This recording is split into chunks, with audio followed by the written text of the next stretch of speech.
Today, I want to talk about revisions and the process of revising your book and polishing your book to give you the best possible chance for either publication, acceptance by an agent, or just better sales if you're choosing to self-publish. These revision tips will be good for anyone, no matter what publication path you're choosing. So, strap in, roll up your sleeves, and get ready to get to work.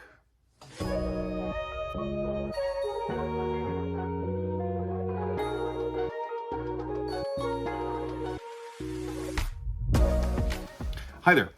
Welcome back to the channel, or welcome to the channel if it's your first time here. I'm glad to see you. No, I can't really see you. I have not hacked into your computer or smart TV. I promise I haven't. I'm John Hartness. I'm the founder and publisher of Falstaff Books. I'm the author of over 40 novel-length works, including The Black Knight Chronicles, Bubba the Monster Hunter, Quincy Harker Demon Hunter, and many others. And for the purposes of this video, I am a freelance editor and I'm the editor-in-chief at Falstaff Books. I've edited close to 100 novels at this point, and I think that I've come up with a structure that will really help first-time authors hoping to be published, or authors with just a couple of books out there who are still refining your process, because there are things that you can do to make your editors' lives easier. And let me tell you why you care about that. Editors are not mythical, magical creatures. We're, strangely enough, human beings, just like most of you watching out there. Yeah, I know some of you probably are just running a playlist for your dog while you're at work, and that's fine. Hello, puppy. It's good to see you again. But for those of you who are human and who are writers, you want to make your editor's life as easy as possible, because the more crap you clean up in your work before it gets to the editor, the more the editor can focus on the things you can't see or things that you don't know. You know, the reason you've hired an editor in the first place. Now, if you're going the traditional publishing route, then you're trying to save your agent work, or you're trying to save your publisher's editorial staff work. And why do you care about that? Well, you want your agent to be negotiating with publishers for you, not editing your book.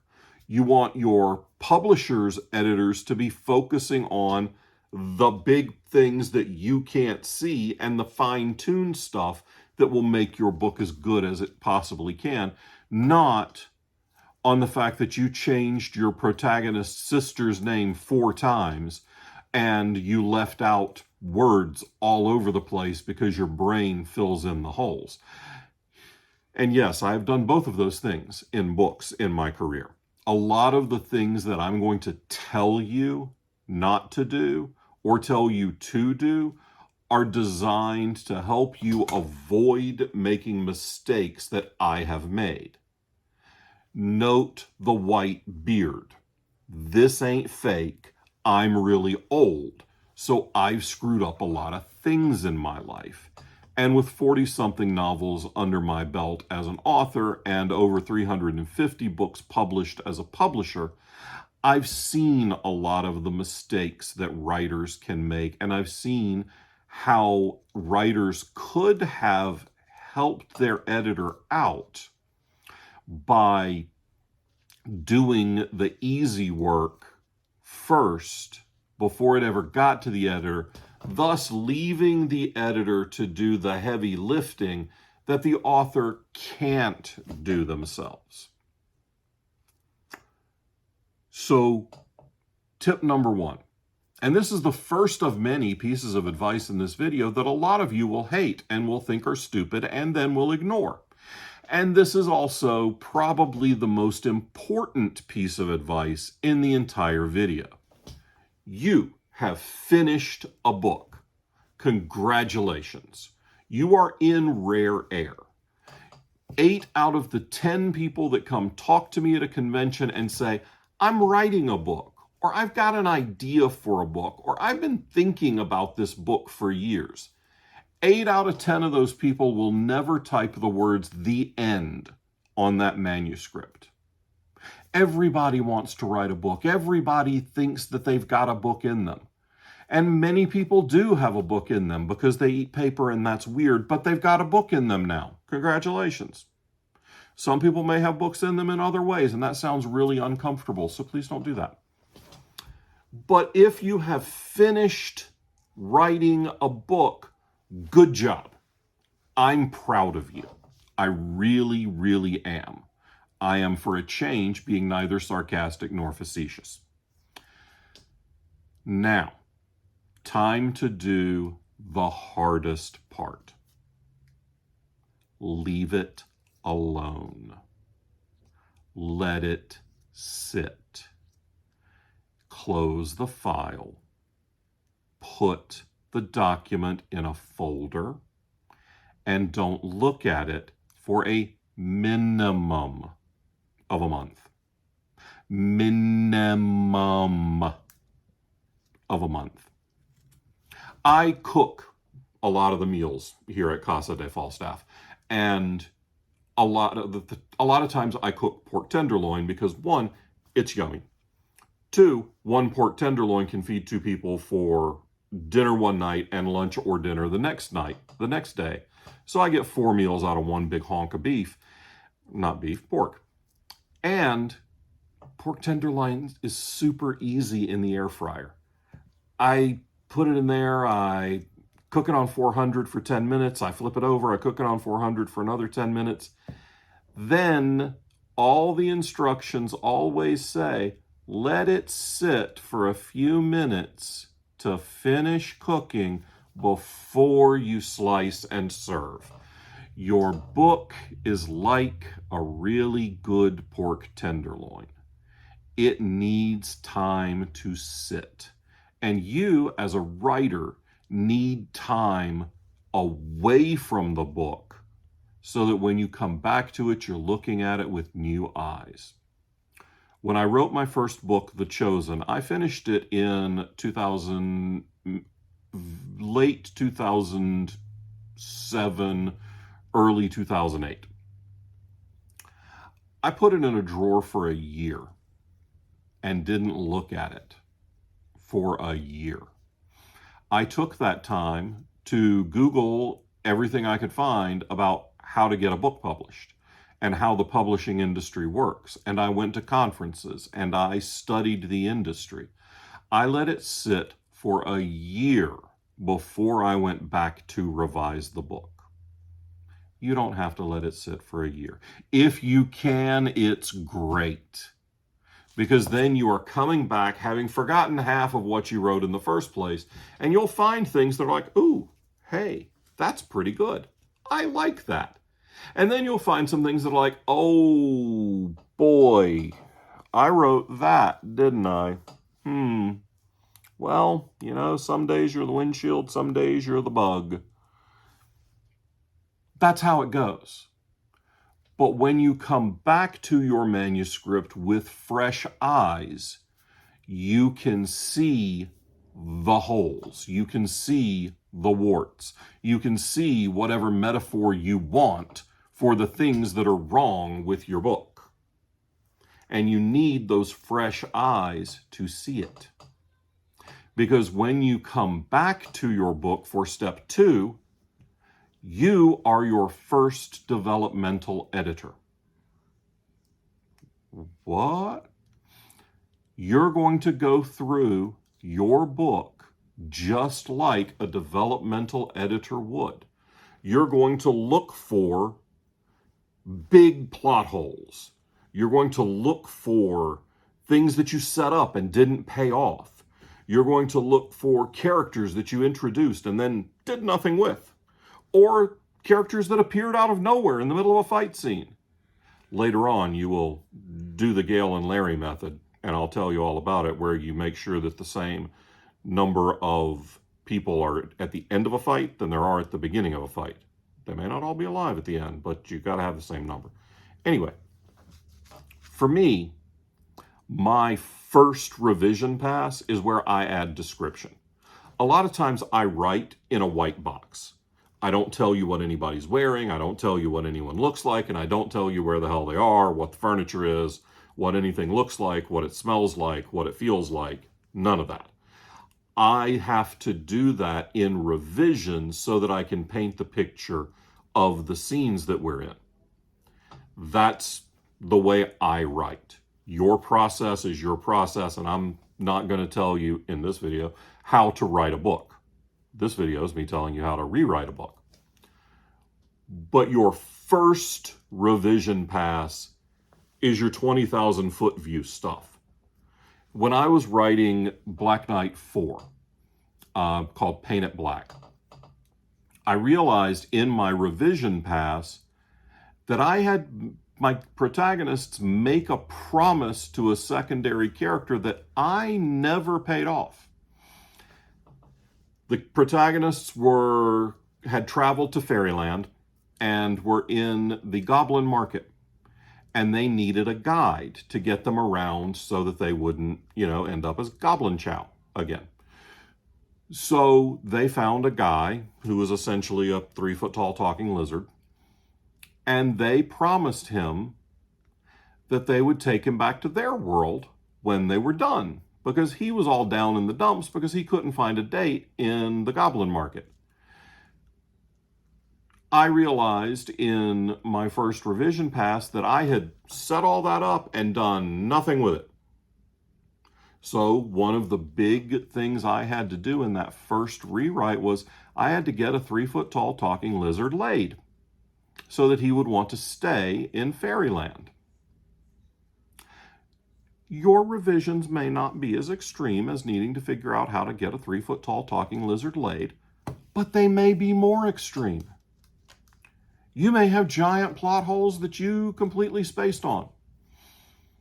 I have frequently, as I'm writing, thought, oh wait, I need to do this, and I make a giant note in all caps at the very beginning of the chapter. Like it says, chapter 12, make sure Jim Bob's eye color is consistent. Or chapter 37, add a great big effing fight scene here. Don't let the add a big fight scene here chunk make it through to publication, which has happened, and not in a self-published book, for the record. But your first revision pass is your first developmental editor pass. Then you move on to step 3. After you've gone through the whole manuscript, set up all your big changes, then it's step 3. Let it sit. Yes, again, as soon as you're done with your developmental editing pass or your first revision pass, whatever you want to call it, walk away. I recommend at least a month again. 2 weeks if you are an impatient little rat and can't take a break to save your life. I can relate. I am that impatient little brat myself. But you again have to get distance. Otherwise, you're still so close that you can't see anything. You can't see what the revisions need to be. So step 4, you become your first line editor. You need to go through, make sure the dialogue doesn't suck. Make sure you're not repeating stuff too often. Make sure your word choice is as good as possible. And then make sure your actions, motivations, consequences, all of that makes sense. Try to read the book like a stranger and see if you would like it. See if you would enjoy and keep reading that book about those characters. And if not, go back to step 1 because you still have some big holes in the book. You have to edit yourself with a very critical eye. Pretend you don't like yourself. If you're already racked with self-loathing, then you're well on your way to becoming a professional writer. But it's actually good for you now. Because if you're reading the book with a very dispassionate eye, you can actually see what you need to work on. Step 5. Now, those of you who are actually following along at home, not you, puppy. I don't expect you to be actually paying attention. Go chase a squirrel or something. If you've actually been following along, you understand that there's beginning to be a pattern developing on the odd numbered steps in this process, and number 5 continues that. Let it sit. At least 2 weeks. Again, at least 2 weeks. Because you've put in a lot of work going through and revising this book. But then you need time to step back and be able to look at the next revision round with clear eyes, full hearts, can't lose. No, wait, we're not on Friday Night Lights. I apologize for that. But you do have to be able to look at the work with clear eyes, with a dispassionate view. And every time you get through a step of the revision process, let it sit. When you're ready to get back to it, you're going to put on your copy editor hat. You're going to become your first copy editor. You are going to look at continuity, consistency, and grammar. What color is everyone's hair? Is it the same color in chapter 1 as it is in chapter 14? Unless they are someone who is wont to change their hair color on the regular, which many people are today, it needs to be the same hair color throughout. How tall is your protagonist? If your protagonist is 5'9" on page 10, your protagonist needs to not be 6'2" on page 210. So you are going through and cleaning up the copy edit stuff as tightly as you possibly can. Reading your book dispassionately and then going through and editing yourself hard is going to save you time and money in the end. Hey, can you guess what step 7 is? That's right, puppy. Let it sit. You want to let it sit for at least a week between your copy edit step and step 8, which is you becoming your first proofreader. Your proofreading step, this is where you're making sure your grammar is as good as you possibly understand it. You may have very limited comprehension of the rules of grammar. That happens. I, for one, believe that commas should be like garlic and sprinkled liberally through everything. This is why I pay copy editors and proofreaders to clean up my work. You may be a grammar guru. This is your time to shine. This proof step is when you make sure that your commas are inside your quotation marks, that your X-Men is capitalized or not in the appropriate places, that everything is as correct as humanly possible. You take a look at everything you addressed in every other pass for the next to the last time. Step 9. Would you like to say it with me? Let it sit. At least a week. Yes, these last few steps, you can compress your time a little. And yes, as you become more experienced and better at your craft, you can begin to skip some of these revision passes. Maybe you only need to do 2 or 3 revision passes to clean up a book well enough to send it to an editor or an agent. Maybe you do.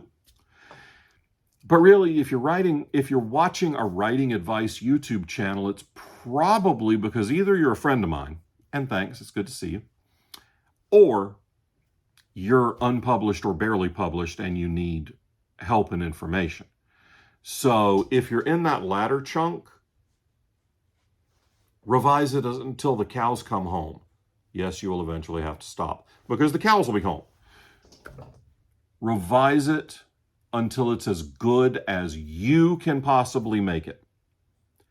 And at this point, that means you've gone through your dev edits, your line edits, your copy edits, your proofread, and it is time for step 10. Have your computer read it aloud to you. Do not load it into some BS AI virtual voice crap. That's not what I'm talking about. This is not teaching you how to self-edit so that you can then self-publish. These are the steps you need to take and then hire an editor or multiple editors and then send it to an agent for query and then submit it for publication, after which time it will go through multiple editors. So you don't want a narration of your book. You want a very mechanical, inhuman sounding read aloud. You want the machine, because it sounds unnatural, it will force you to pay closer attention to what it is reading to you. And you're doing this to catch duplicated words, missing words, too much repetition of a word or phrase. This is your kind of last line of defense before it goes out to other people. You'll notice that I didn't mention critique partners. I didn't mention beta readers or ARC readers. No, I didn't. When you're done with this step, then start thinking about letting other people look at it. Your beta readers are beta readers. These are all alpha steps. This is the crap you do before anybody sees it. Yeah, ain't that a kick in the junk? I've just told you to finish writing the book and then let it sit for 1 month, 2 months, 2.5 months. And then during your revisions, I've told you to park the book for a minimum of 3 months to cook and percolate. So I'm telling you that after you write the book, you're probably looking at 6 months before it's ready to show to anyone. And I'm not joking, nor am I really exaggerating. Yes, as your skill improves, as you write more books, you can compress this time frame so much. But you still have to polish your book. I have multiple rates as an editor. I have my people who reach out to me from YouTube or random people who reach out to me on social media rate, which is the highest rate. Sorry, guys. Most of you are completely unpublished. Means I'm going to have to work harder. I work harder. I charge more. I have my friends rate for published authors who I know can crank out quality work. That's a lower price. Then I have what I call my Gail and Larry rate. I do a lot of editorial for Gail and Larry Martin, not just the stuff that they publish with Falstaff, but also some of the stuff that they self-publish. They have the cheapest rate I offer to anyone because the manuscripts that I get from them, they're all numbered. Fox Hollow Volume 4 V8, V11. V7. I've never gotten a book turned into me from them that is had fewer than 7 revisions before it got to me. Their stuff comes in super clean, so I can edit it much more quickly because I'm not having to pay attention to whether or not you've run spell check on the book. I know they have. They've done their work, so I can do what I do and help them polish the book to a high gloss before you go on their website or the River site or however you buy their books and buy them. And you should. They're excellent writers. Their books are great. You can, if you're into male paranormal romance, you can buy the stuff that they write as Morgan Bryce. If you're into traditional urban or epic fantasy or science fiction, look up Gail Z. Martin and Larry N. Martin. Excellent writing duo, great people, good friends. They get the cheapest editorial rate, not just because they send me the most work every year, but also because they send me the cleanest work. No editor's giving you the super discounted rate the first time they work with you. After they do a project with you, then you may be able to negotiate because, hey, look, the last thing I sent you came back super clean, right? Yeah, it was really clean. How about we do a little discount this time? Yeah, okay. That's how that works. The more work you do, it's not the less work I do. It's the more real work I can do. If I get a manuscript that hasn't even had spell check run on it and there's missing words everywhere, that stuff is pulling me away from helping refine the story, helping you develop the characters. If I've got to fix the simple crap that you could have fixed before you sent it to me, then I'm not doing the job that you can't do. So if you go through and do all of these steps before you send it out on query, out on submission to a freelance editor, then the book you're sending out will be stronger, which means that the book you get back will be stronger. If I don't have to worry about whether or not there are missing or duplicated words in the manuscript, or whether or not you know which iteration of blonde is right for any given situation, then I can focus on the bigger picture elements of your book. So the easier you make it for me, the better job I can do for you.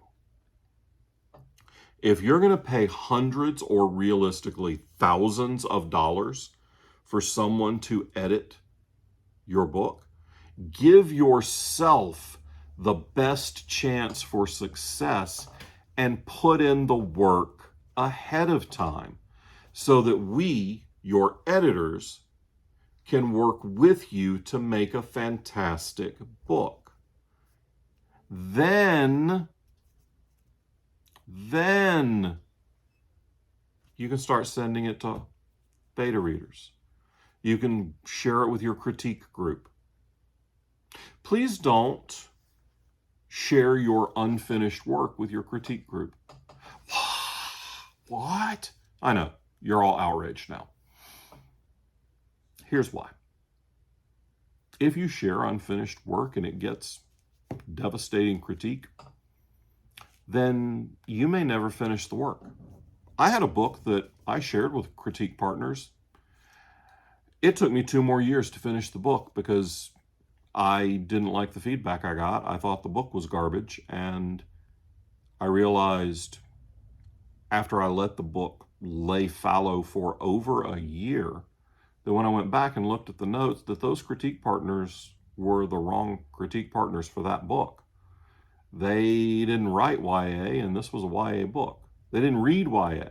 and this was a YA book. They were the wrong critique partners for that book. Still hung that book up for over 2 years because it killed all my enthusiasm for the project. So make sure the book is finished and as good as you can make it before anybody sees it. It ain't going to be perfect. The stuff on the shelves behind me isn't perfect. Not my stuff, not anybody else's stuff. There's almost certainly at least one typo in every book behind me, unless there's a journal on my shelf. I'm pretty sure we can manage to produce a book of blank pages without typos. Maybe. But you get what I'm saying. If you do your work first, then everyone else who touches the book after can do their job to the best of their ability. I know this is such a crap, cliche, parental or manipulative statement, but help us help you. God, that sounded wrong just even saying it. But the more work you put in, the better the book will be. And the better job your freelancers or your publisher's staffers will be able to do. None of us are perfect. And if we're focused on the being annoyed as crap that you didn't even bother to run spell check before you sent it to us, or you didn't even bother to go through and look at the grammar check notes in Microsoft Word, then we're not going to do the best possible job on your book. I'm sorry. We're human. I know. I apologize for being human. No, I don't.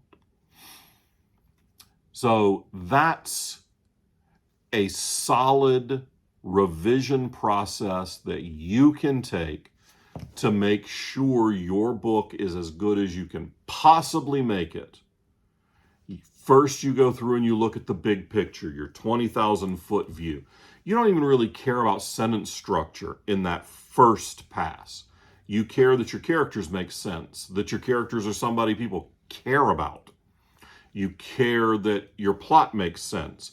You care that there are descriptions of things. You care that everyone has a goal, everyone has motivation, and every scene has conflict. You are making sure that there's plenty of tension, that there's driving action in the story. Then in that second run, that's when you're getting down in there and you're really working on your sentences, on your word choice, on your details of motivation, on your detailed descriptions. Then in round 3, you're going through and you're looking for consistency and you're looking for grammar, beginning to look at grammar. You're really driving home the details. Then in round 4, you're really digging into the grammar, making sure that all your commas are in something close to the right place. You're making sure that you're using the right word and that you're using the right version of the right word. Your 4th revision pass is when you start dealing with your homonyms. And then in that final, the computer reading to you pass, that's where you catch the teeny tiny nitpicky stuff that your eyes glaze over now, but your ears will still pick out. That's a 5-run revision system, and that's light for a lot of people.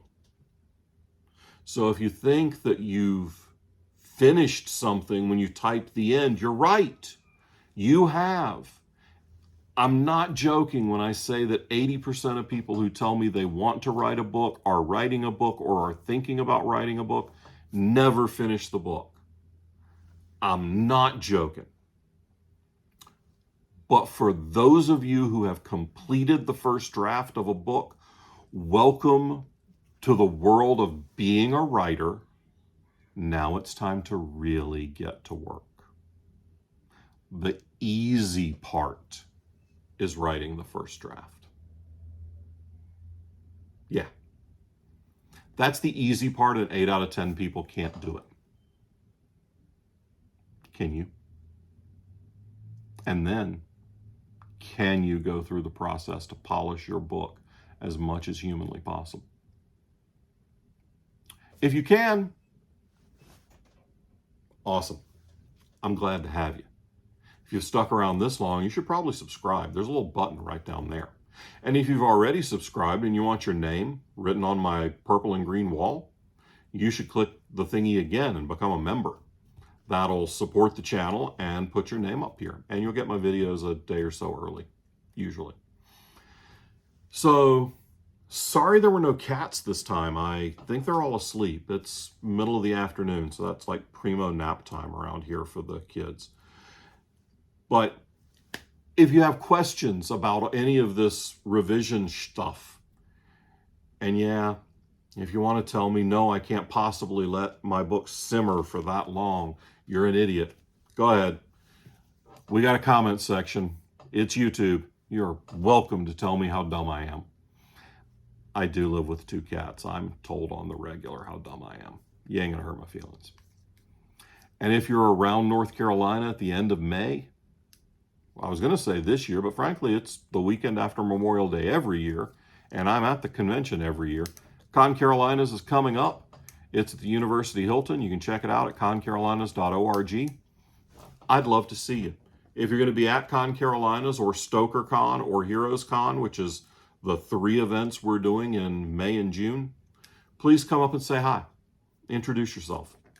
I got some new swag. Come get it. Till next time, bye.